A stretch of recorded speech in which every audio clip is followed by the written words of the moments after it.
Day 33 of 365, Exodus 15, Exodus 16, and Psalm 32. Then Moses and the people of Israel sang the song to the Lord, saying, I will sing to the Lord, for he has triumphed gloriously. The horse and his riders he has thrown into the sea. The Lord is my strength and my song, and he has become my salvation. This is my God, and I will praise him. My father's God, and I will exalt him. The Lord is a man of war. The Lord is his name. Pharaoh's chariots and his host he cast into the sea, and his chosen officers were sunk in the Red Sea. The floods covered them. They went down to the depths like a stone. Your right hand, O Lord, glorious in power. Your right hand, O Lord, shatters the enemy. In the greatness of your majesty, you overthrow your adversaries. You send out your fury. It consumes them like stubble. At the blast without nostrils, the water piled up. The flood stood up in a heap. The deeps congealed in the heart of the sea. The enemy said, I will pursue, I will overtake. I will divide the spoil. My desire shall have its fill of them. I will draw my sword, and my hand shall destroy them. You blew with your wind, sea covered them. They sank like lead in the mighty waters. Who is like you, O Lord, among the gods? Who is like you, majestic in holiness, awesome in glorious deeds, doing wonders? You stretched out your right hand, the earth swallowed them. You have led in your steadfast love the people whom you have redeemed. You have guided them by your strength to your holy abode. The people have heard, they tremble. Pangs have seized the inhabitants of Philistia. Now there are chiefs of Edom dismayed. Trembling seizes the leaders of Moab. All the inhabitants of Canaan have melted away. Terror and dread fall upon them. Because of the greatness of your arm, they are still as a stone. Till your people, O Lord, pass by. Till the people pass by whom you have purchased. You will bring them in and plant them on your own mountain. The place, O Lord, which you have made for your abode. The sanctuary, O Lord, which your hands have established. The Lord will reign forever and ever. When the horse of Pharaoh and his chariots and his horsemen went into the sea, the Lord brought back the waters of the sea upon them. But the people of Israel walked on dry ground in the midst of the sea. Then Miriam, the prophetess, the sister of Aaron, took a tambourine in her hand, and all the women went out after her with tambourines and dancing. And Miriam sang to them, Sing to the Lord, for he has triumphed gloriously. The horse and his rider he has thrown into the sea. Then Moses made Israel set out from the Red Sea, and they went into the wilderness of Shur. They went 3 days in the wilderness and found no waters. When they came to Marah, they could not drink the water of Marah because it was bitter. Therefore it was named Marah. And the people grumbled against Moses, saying, What shall we drink? And he cried to the Lord, and the Lord showed him a log, and he threw it into the water, and the water became sweet. And the Lord made from them a statuette and a rule, and there he tested them, saying, If you will diligently listen to my voice of the Lord your God, and do what is right in his eyes, and give ear to his commandments, and keep his statutes, I will put none of the diseases on you, and I will put out that I put on the Egyptians, for I am the Lord your healer. Then came to Elam, where there were 12 springs of water and 70 palm trees, and they encamped there by the water. 16.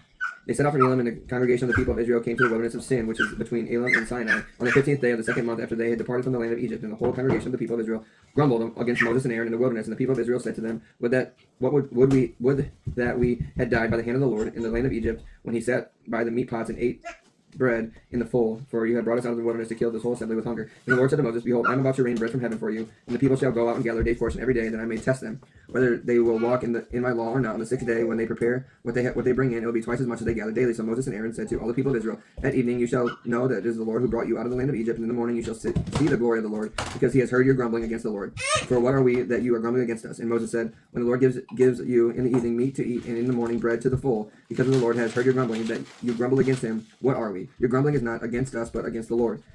Then Moses said to Aaron, Say to the whole congregation of the people of Israel, Come near before the Lord, for he has heard your grumbling. And as soon as Aaron spoke to the whole congregation of the people of Israel, they looked toward the wilderness.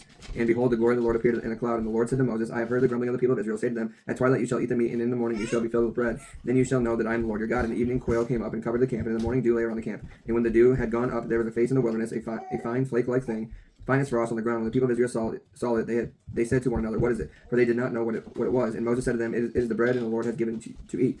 This is what the Lord has commanded. Gather of it, each one of you, as much as he can eat. You shall each take an omer, according to the number of people that each of you has in his tent.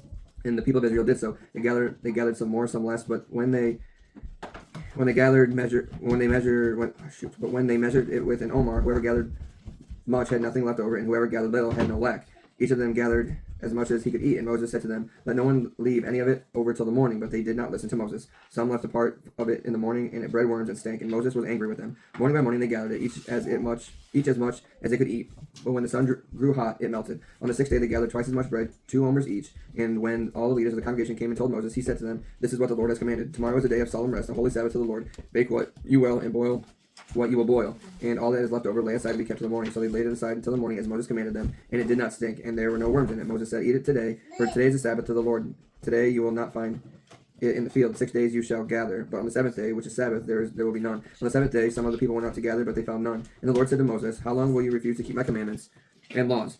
See, the Lord has given you the Sabbath. Therefore, on the 6th day, he gives you bread for 2 days. Remain each of you in his place. Let no one go out of his place to the 7th day. So the people rested on the 7th day. Now the house of Israel called its name manna. It was like coriander seed, white, and taste of it was like the wafers made with honey. Moses said, This is what the Lord has commanded. Let an omer of it be kept throughout your generations, so that they may see the bread with which I fed you in the wilderness when I brought you out of the land of Egypt. And Moses said to Aaron, take a jar and put an omer of manna in it, and place it before the Lord to be kept throughout your generation, as the Lord commanded Moses. So Aaron placed it before the testimony to be kept. The people of Israel ate the manna 40 years, till they came up to a habitable land. They ate the manna till they came to the border of the land of Canaan. And omer is the 10th part of an ephah. Psalm 32. Blessed is the one whose transgression is forgiven, whose sin is covered. Blessed is the man against whom the Lord continues no iniquity, and in whose spirit there is no deceit. For when I kept silent, my bones wasted away, through my groaning all day long. For day and night your hand was heavy upon me. My strength was dried up as by the heat of summer. I acknowledged in my sin to you, and I did not cover my iniquity. I said, I will confess my transgressions to the Lord, and you forgave the iniquity of my sin. Therefore let everyone who is godly offer prayer to you at a time when you may be found. Surely in the rush of great waters they shall not reach him. You are a hiding place for me. You preserve me from trouble. You surround me with shouts of deliverance. I will instruct you and teach you in the way that you should go. I will counsel you with my eye open upon you. Be not like a horse or a mule without understanding, which must be curbed with bit and bridle, or it will not stay near you. Many are the sorrows of the wicked, but steadfast love surrounds the one who trusts in the Lord. Be glad in the Lord and rejoice, O righteous, and shout for joy, all you upright in heart. Where do you tend to forget God's past faithfulness when new needs arise? That's easy for me easy to answer. Because it's almost like when my kids get sick and I'm like, oh my gosh, what do I do? Oh my goodness. And you're just in like this panic mode. Even though I know what I need to do for my kids, it's just weird. Like when I'm thinking of like the right supplement or the right homeopathic medicine, I know what to give them, but when it's in the moment, I'm just like, somebody tell me what to do. And so when new needs rise, sometimes I think I got it, but then when I'm able to just like sit back and relax and like process, I'm like, no, I don't. And then I pray, and then it's just, I don't know why we're like that. Number 2, what does daily dependence on God look like in your life right now? Consistent prayer for everything, in everything, for everything. Thankful for everything. Trials, tribulations, blessings. I don't even want to imagine my life without dependence on God. Ain't no way. These past 3 years have been a complete whirlwind. Moving, living with your parents, house getting started, house being stalled, moving in, same time as baby, new job. Newborn baby. Right. All thanks to the Lord. Yeah. There's no way I could do this without God. Fully depending on Him. And then whenever, I don't know, like I said, whenever I don't even realize that I'm trying to do it on my own, and like trying to, it's like, you idiot. Sit down. Give it to God. We're good. And that's the difference between you and me. I'm always like cool, calm, collected. And you're always, yeah. But then when I'm able to sit down and like breathe a little bit, we'll just say that's kind of when God like slaps me in the face and I realize that He's drawing me in and I'm just trying to handle it on my own. How might confession and honesty before God bring freedom and peace? Just always, multiple times throughout a day, we don't mean to, but we sin. If you're not willfully living in sin, you're still going to sin accidentally. And He is forgiveful for that. His mercies are new every day, as we always tell the kids and ourselves. So, but it is freeing. When you confess, you're holding yourself accountable. Right. And you're acknowledging your failures. Yeah. You're not letting it consume you. You're confessing it, and there's freedom in that because God's going to forgive you.